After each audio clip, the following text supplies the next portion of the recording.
You sense it before any thought forms around it. A subtle pressure gathers behind your eyes, not painful, just insistent. Your breath hesitates, as if listening. Nothing in the room has changed, yet something inside you no longer rests where it used to.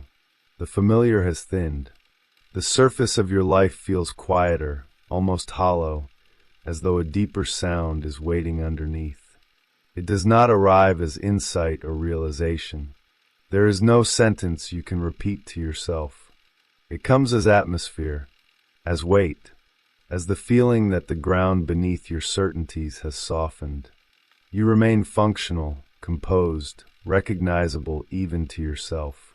And still, something has begun to loosen its grip. Or perhaps something else has tightened it. You might try to distract yourself, to fill the space with movement, noise, explanation.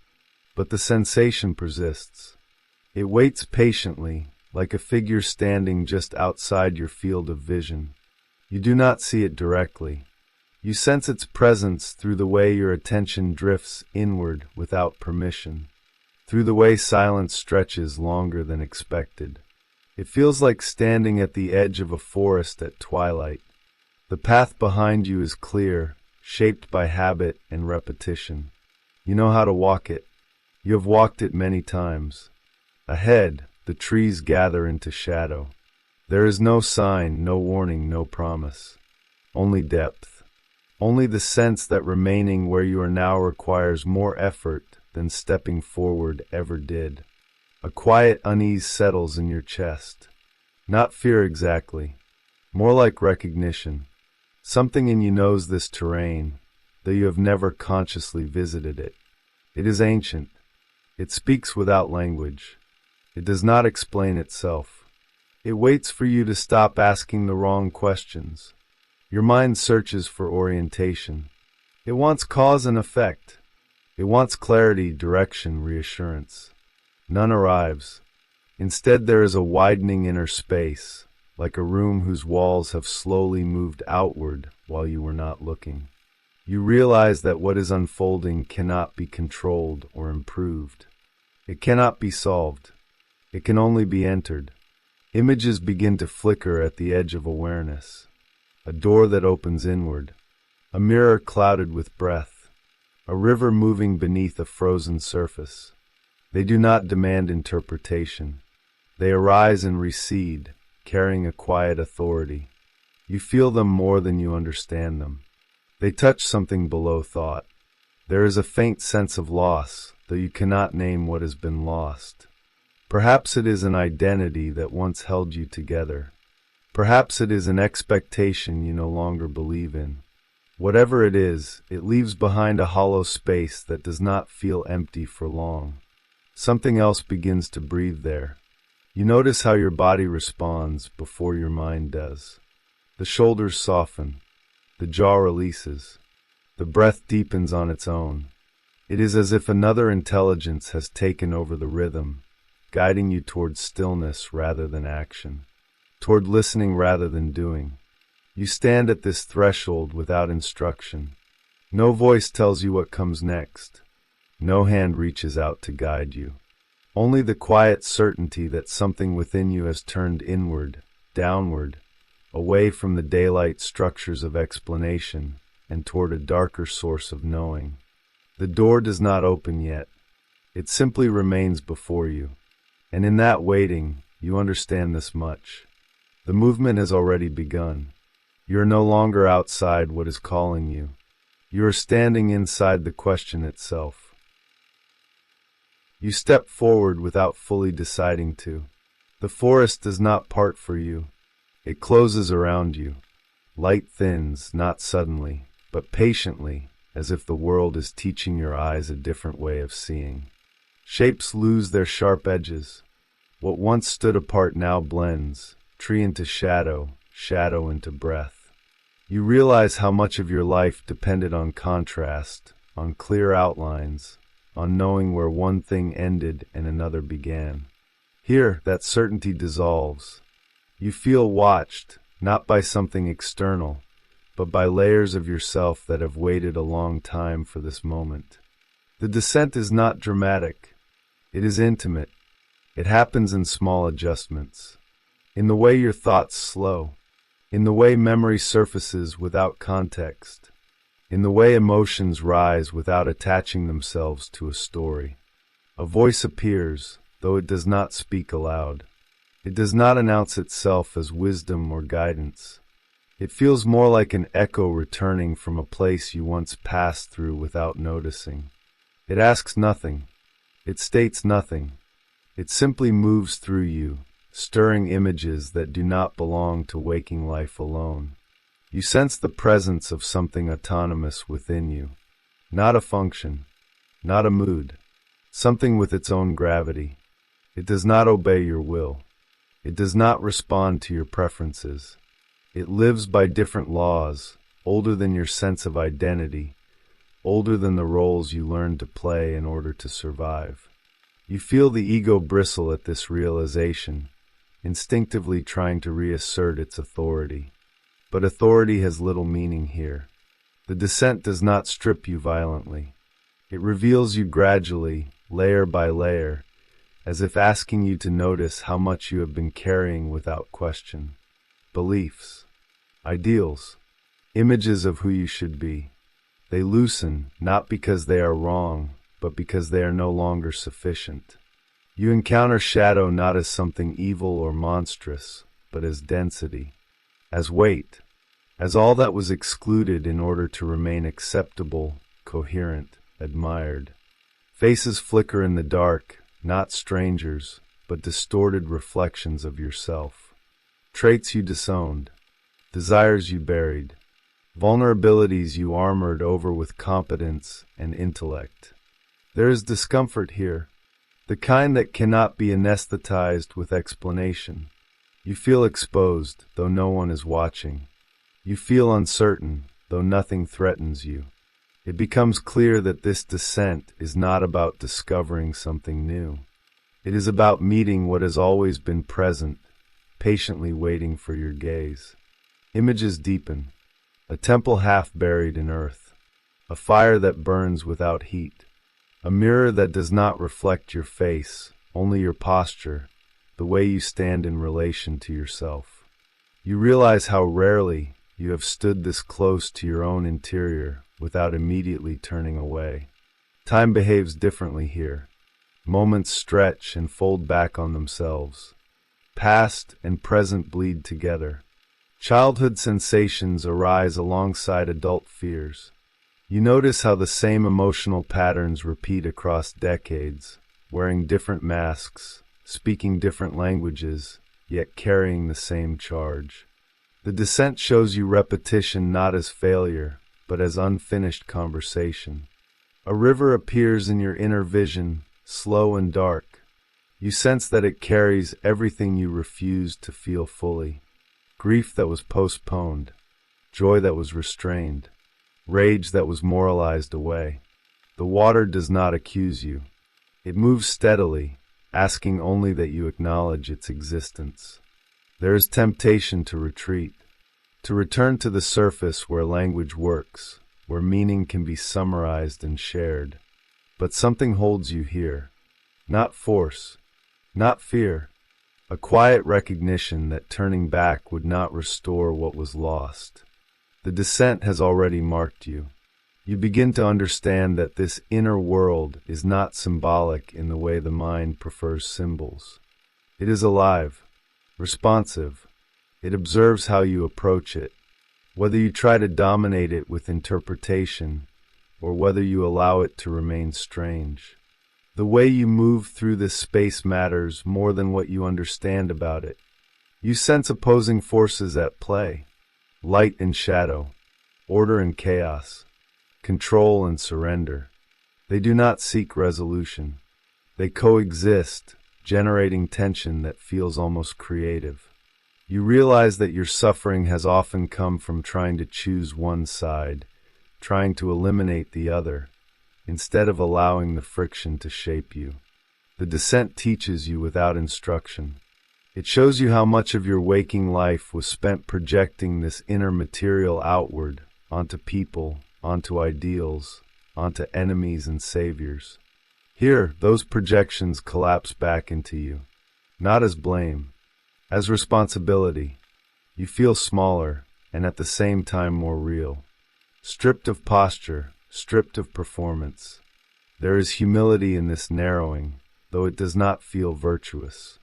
It feels necessary, like kneeling not in submission, but because standing would be dishonest.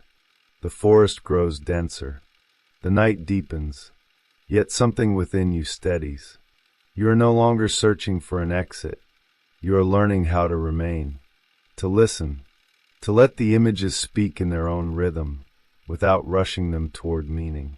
The descent continues, not as a fall, but as a gradual surrender to depth.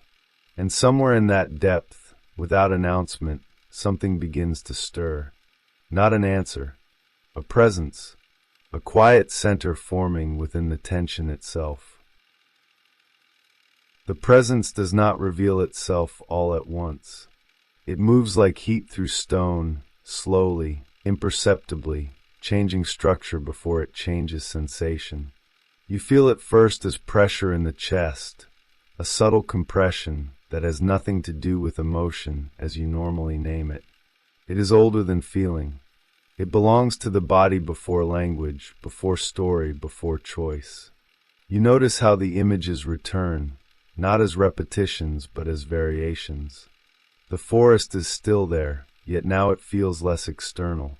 The trees stand closer together, as if they are growing from inside you rather than around you. Their roots twist through memory and instinct, drawing nourishment from places you have never consciously visited. You realize that this landscape has always accompanied you, even when you believed yourself alone. A mirror appears again, but you do not look into it this time. You feel its presence behind you. You sense that turning toward it too quickly would collapse something delicate. Instead, you remain still. You allow the tension to exist without resolution. This restraint feels unfamiliar. Your life has trained you to act, to decide, to conclude. Here, action would be a kind of violence. Something in you begins to soften its demand for control. Not because you have chosen humility, but because control no longer works. The inner figures do not respond to force. They respond to attention, to patience, to a willingness to be altered by what you encounter. You feel the ego learning this reluctantly, like a ruler discovering that its laws do not apply in a foreign land. An image of fire rises, low and steady, not a blaze that consumes, but an alchemical flame that transforms by proximity alone. You sense how close you have always been to this fire without noticing it, how often you circled it indirectly, through ambition, through desire, through the pursuit of intensity outside yourself. Now it burns quietly, asking nothing but presence. Memories surface that do not feel personal in the usual sense. They arrive without narrative, without emotional charge, yet they carry weight. Scenes of waiting, of watching, of longing held in the body rather than expressed. You begin to see how much of your life unfolded as a negotiation between what you felt and what you allowed yourself to feel, between what wanted to live and what was permitted to exist. The shadow shifts here. It is no longer a collection of rejected traits. It becomes atmosphere, a density that permeates everything, including what you once called light. You sense that the division you relied on was never clean, that even your virtues were shaped by fear, and even your failures carried intelligence. This realization does not comfort you. It grounds you. A river moves through the scene again, but now you hear it, not as sound, but as rhythm, a pulse that aligns with your breath when you stop interfering. You notice how the river does not choose its course. It follows gravity, contour, resistance. You sense that your psyche moves in much the same way, guided less by intention than by accumulated pressures and hidden slopes. There is grief here, but it is quiet, not the grief of loss, but of recognition, of seeing how much life was lived at a distance from itself, how many moments were endured rather than inhabited. The grief does not ask for tears. It asks for acknowledgement, for staying with the sensation instead of explaining it away. The presence deepens. It does not announce itself as the self, or as truth, or as soul. Those words feel too small here. It feels more like a center of gravity around which everything else slowly reorganizes, not into harmony but into coherence. The images do not disappear. They find new positions relative to this center. You realize that this revelation is not an insight you can carry back to the surface unchanged. It has already begun to alter the way you stand inside yourself, the way you listen, the way you endure uncertainty. You feel less compelled to escape the tension, less eager to name what is happening. The fire remains, the river flows, the forest breathes, and you remain with them, not as observer, not as master, but as participant in a process that does not rush toward completion. Something has been revealed, not as knowledge, but as orientation, and it quietly prepares the ground for what must deepen next. The depth does not expand. It concentrates. What once felt vast now feels intimate, almost claustrophobic, as if the symbols are drawing closer to test how much proximity you can endure. The forest presses in, not threatening, just present. You feel how easily you once used distance to protect yourself, distance from feeling, distance from contradiction, distance from your own contradictions. Here, distance collapses. You become aware of how often you live toward an image of yourself rather than from yourself. How posture replaced presence. How explanation replaced contact. This realization does not arrive as judgment. It arrives as weight settling into the spine, aligning you with gravity rather than aspiration. You feel heavier and strangely more stable. The mirror returns, and this time it stands before you. It does not reflect your face. It reflects movement, the subtle recoil when something feels too close, the habitual tightening when uncertainty appears. You watch yourself react before thought intervenes. You see how identity has been less a truth and more a reflex, rehearsed over years until it felt inevitable. Fire flickers again, but closer now. You sense its heat without pain. It warms what was numb. It illuminates what was avoided. You notice how desire lives here, not as craving, but as force. A current that animates your attention. You begin to understand how often desire was displaced onto objects, onto people, onto ideals, because its raw form felt too dangerous to hold. The river shifts course. It narrows. The current deepens. You feel how emotion works the same way, compressing when it is resisted, carving channels through the psyche over time. You recognize familiar bends, familiar floods. Patterns you once blamed on circumstance now appear as inner geography, shaped by repetition and avoidance. There is fear here, but it is quieter than you expected. It does not shout. It whispers. It asks whether you will stay present without guarantees, whether you will allow meaning to emerge instead of forcing it. You feel how fear has often disguised itself as reason, as caution, as intelligence. Here, it loses its authority without disappearing. A temple appears, not grand, not luminous, half buried in earth. Its entrance is low. You must bow to enter, not in reverence, but in honesty. Inside, there is no altar, no image to worship, only space, only echo. You realize how much of your seeking was directed outward, toward forms that could be admired or rejected, rather than toward this bare interior. You sit in that space without instruction. Thoughts arise and dissolve. Sensations pass through. There is no ceremony, no climax, just the slow recognition that something essential does not require validation. that what you have been circling cannot be possessed, only related to. This realization feels both relieving and unsettling. The presence at the center grows clearer, not brighter. It feels childlike, not innocent, but unfinished. Alive in a way that refuses finality. You sense how often you tried to mature too quickly, to close what was still becoming, to harden into certainty rather than remain open to growth. Here, development means staying porous. Light filters in not from above, but from within the walls themselves. The distinction between inner and outer begins to blur. You feel how meaning is not imposed on experience, but released from it when resistance softens. This is not transcendence. It is contact. You realize that this work cannot be rushed, cannot be optimized, cannot be shared in the way achievements are shared. It asks for a different rhythm, one that moves in cycles rather than lines, one that returns again and again to the same questions, each time from a slightly altered position. The symbols remain active. They do not resolve. They breathe.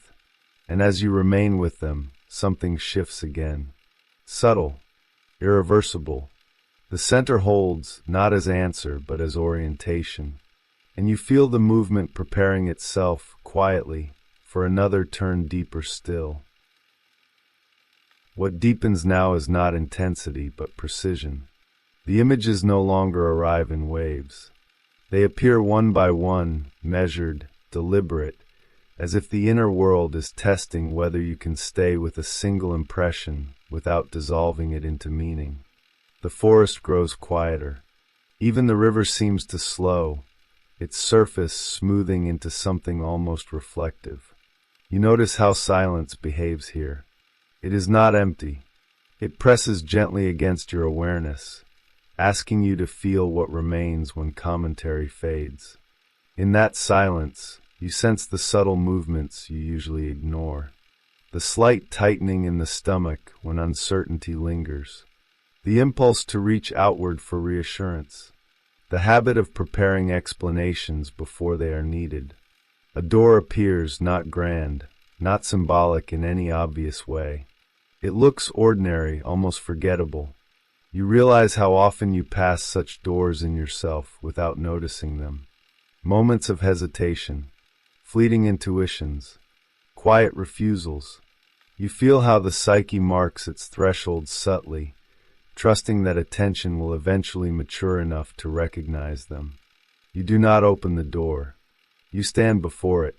The restraint feels intentional now, no longer imposed. You sense that opening it prematurely would turn the encounter into an act of consumption rather than relationship. The inner world does not want to be taken. It wants to be met. Light shifts again, not brighter, not darker, simply different. It reveals texture, grain, imperfection. You see how much of your previous striving aimed at clarity, at purity, at resolution. Here, meaning feels granular, uneven, alive in contradiction. You feel the relief of not having to smooth it out. The childlike presence returns, closer now, not as an image, but as tone, a way of being that does not rush to define itself. You sense how this presence carries both fragility and authority, not derived from power, but from authenticity. It does not argue. It does not persuade. It simply exists, and in doing so rearranges what surrounds it. You begin to understand how often you lived as if completion were the goal, as if wholeness meant closure. Here, wholeness feels more like circulation, like breath moving in and out without conclusion, like a fire that must be tended, not extinguished or unleashed. The shadow integrates differently now. It no longer appears as content to be faced. It shows up as tone, as mood, as coloration of perception. You notice how judgment softens when you stop trying to separate yourself from what you dislike. How compassion emerges not as virtue, but as accuracy. There is a moment of fatigue, not exhaustion, but the weariness that comes from sustained presence. You feel how easy it would be to turn this experience into narrative, into teaching, into something useful. The temptation to translate arises. You recognize it without acting on it. This restraint feels like devotion. The river reflects the sky now, though you cannot tell where one ends and the other begins. You sense how inner and outer have always mirrored each other, not symbolically but dynamically. What you refuse inside seeks form outside. What you attend to inwardly reshapes how the world meets you. The center holds steady. It does not expand. It does not retreat. It simply remains, allowing everything else to orient around it. You feel how this steadiness does not eliminate conflict. It makes conflict inhabitable. You can stand within tension without needing to resolve it immediately. As this movement settles, you realize something essential has shifted. Not dramatically, not visibly. Your relationship to the inner world has changed. You are no longer approaching it as problem or project. You are beginning to recognize it as companion. The images remain. The door stays closed. The fire burns quietly, and you remain with them, not waiting for the next revelation, but allowing the current state to be enough. In that allowance, something prepares to return, carrying everything you have encountered without trying to gather it into form. What returns now is not new material, but altered gravity.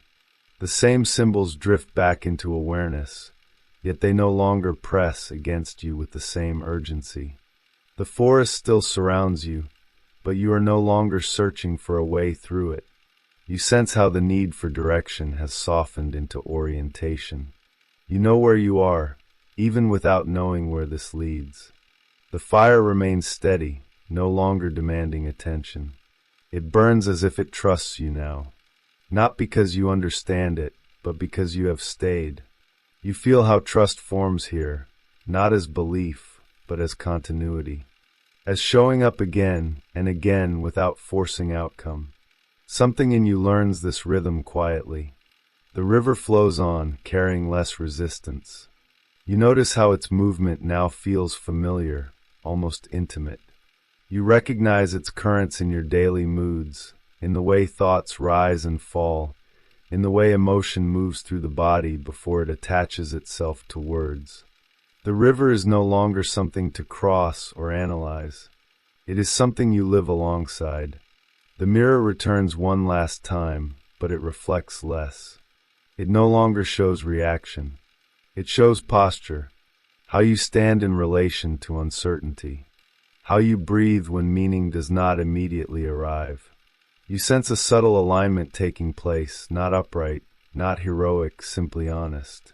You are less defended, less armored by explanation. The childlike presence settles into the background, not fading, but integrating. It no longer feels separate. You sense it as a quality in your perception, a willingness to remain unfinished, to allow growth without demanding maturity too soon. This presence does not replace your adult capacities. It tempers them. Light and shadow intermingle without struggle. You feel how opposition no longer needs to be resolved in order to be lived with. The psyche reorganizes itself around this allowance, like furniture rearranged not for appearance, but for movement. You sense greater space inside familiar structures. There is lucidity here, but it is quiet. Not the clarity of conclusion, but the clarity of contact.